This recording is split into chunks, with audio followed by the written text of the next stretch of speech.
రాయలసీమ జిల్లాలకు ఎంతో కీలకమైన గోరుకలు జలాశయానికి వెంటనే మరమ్మతులు చేపట్టనున్నట్లు పాణ్యం ఎమ్మెల్యే గౌరు చరిత తెలిపారు. నంద్యాల జిల్లా పాణ్యం మండలంలోని గోరుకలు ప్రాజెక్టును ఆమె పరిశీలించారు. జలాశయం రివిట్మెంట్ కుంగడంతో భద్రత ప్రమాదంలో పడిందని, దీనిపై కూటమి ప్రభుత్వం తాత్కాలిక మరమ్మతుల కోసం 2.5 కోట్ల రూపాయలు కేటాయించినట్లు చెప్పారు.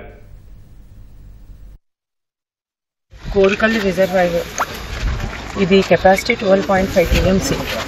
ఇది గత ప్రభుత్వంలో పనులన్నీ పూర్తయ్యని చెప్పేసి వాళ్ళు ప్రీ క్లోజర్ ఇవ్వడం వల్ల ఈ పరిస్థితి ఏర్పడింది. వాళ్ళు గతంలో అధికారంలో ఉన్నప్పుడే ఒకసారి కుంగడం జరిగింది. అప్పుడు గతంలోనే ఎస్టిమేషన్స్ వేశారు 200 కోట్లకి.